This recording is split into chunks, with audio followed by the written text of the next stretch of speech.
আলহামদুলিল্লাহ, খুবই ভালো লাগছে। আসলে খেলা ছাড়ার পরে ক্রিকেটের সাথেই থাকার ইচ্ছা ছিল। তো লাস্ট ইয়ারই আসলে বিপিএলে কাজ করার কথা ছিল রংপুর রাইডার্সের হয়ে, কিন্তু পরে করা হয়নি। তো এই বছর থেকেই আসলে বিপিএল থেকে কাজ করব, সেটা একটা প্ল্যান ছিল। তারপর লাকিলি যে আসলে বরিশাল খেলতে যাচ্ছে না, সেই কারণে আমরা রংপুর রাইডার্স যাচ্ছি গ্লোবাল টি20 খেলতে। সেখানে আমাদের হেড কোচ মিকি আর্ট আছেন এবং এই টুর্নামেন্টে অ্যাজ এ অ্যাসিস্ট্যান্ট কোচ হিসাবে যাচ্ছি। তো ভালো লাগছে। আপনার ইন্টারন্যাশনাল ক্রিকেটে এত এত অর্জন, এত এত ভালো ইনিংস, এই যে মাঠের ক্রিকেটে 22 গজ থেকে আপনি যে অভিজ্ঞতাগুলো অর্জন করছেন সেগুলো শেয়ার করাটা নিশ্চয়ই অনেক সহজ হবে এবং ইয়াং ক্রিকেটাররা, পাইপলাইনের ক্রিকেটাররা অনেক বেশি আসলে উপকৃত হবে নিশ্চয়ই।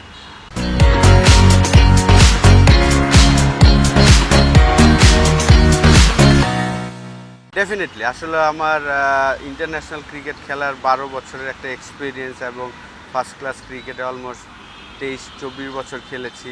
তো অবশ্যই আমি যদিও এটা আমার first assignment as a coach হিসাবে, কিন্তু আমার যে এক্সপিরিয়েন্স, খেলার এক্সপিরিয়েন্স, দেখার এক্সপিরিয়েন্স, অবশ্যই আমি মনে করি যে আমি হেল্প করতে পারবো আমাদের টিমের সব প্লেয়ারদের, এলিট প্লেয়ার যারা আছেন। এবং যদিও আমি লাস্ট 1-1.5 মাস ধরে একাডেমিতেও কাজ করছি, বাচ্চাদের নিয়েও কাজ করছি, তো এটা আমার স্টার্ট। আমি শেখার চেষ্টা করছি। আমি আশা করব যে মিকি আর আমাদের হেড কোচ, তার সাথে থেকে আমি অনেক কিছু হয়তো শিখতে পারবো। অবশ্যই আমি আমার এক্সপিরিয়েন্সটা তো শেয়ার করব, খেলার এক্সপিরিয়েন্স, দেখার এক্সপিরিয়েন্স, সেটা তো আমি আশা করি প্লেয়াররা উপকৃত হতে পারে।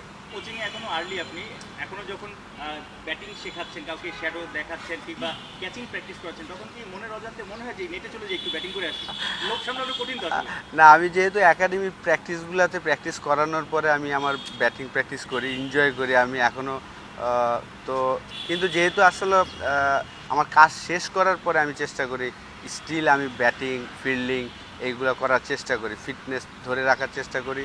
যেহেতু আমি তাদের করাচ্ছি এবং ওই জিনিসটা যদি আমিও করতে পারি তাহলে হয়তো আরও গ্রহণযোগ্যতাটা বাড়বে, এইটা মনে করে এখন আমি ব্যাটিং, ফিল্ডিং, বোলিং করে থাকি। আশরাফুল ভাই, একটা টুর্নামেন্টে যাচ্ছেন, স্বাভাবিকভাবেই লক্ষ্য থাকবে যে চ্যাম্পিয়ন হওয়ার। সেই কাজটা আসলে কতটা কঠিন হবে বলে মনে হয়? মানে পুরো ওয়ার্ল্ড থেকে ভালো ভালো লোকগুলো যাচ্ছে, ডেফিনেটলি ইজি হবে না, টাফ হবে। তারপরে আমি মনে করি যে আমাদের লোকাল প্লেয়ারদের জন্য একটা বিরাট বড় একটা অপরচুনিটি গ্লোবাল টি20। এটা পুরো ওয়ার্ল্ডের সবাই হয়তো বা ফোকাস করবেন যারা ফ্র্যাঞ্চাইজি টুর্নামেন্ট করে থাকেন, এবং আমাদের দেশ থেকে প্লেয়ার হয়তো অতটা বেশি সুযোগ পায় না গ্লোবাল টি20 যে টুর্নামেন্টগুলো হয়, ফ্র্যাঞ্চাইজি টুর্নামেন্ট। তো এটা একটা অপরচুনিটি আমাদের প্লেয়ারদের জন্য। কঠিন হবে, তারপরে আমি বিশ্বাস করি আমরা যদি আমাদের দলগত পারফরমেন্স সবাই ভালো খেলেন, ইন্ডিভিজুয়াল পারফরমেন্স করতে পারে, তাহলে অবশ্যই আমাদের লক্ষ্য ফাইনাল খেলা। চ্যাম্পিয়ন তো সবারই একটা লক্ষ্য থাকে। তো আমাদের ফার্স্ট গোল তো অবশ্যই আমরা ফাইনাল যেন খেলতে পারি।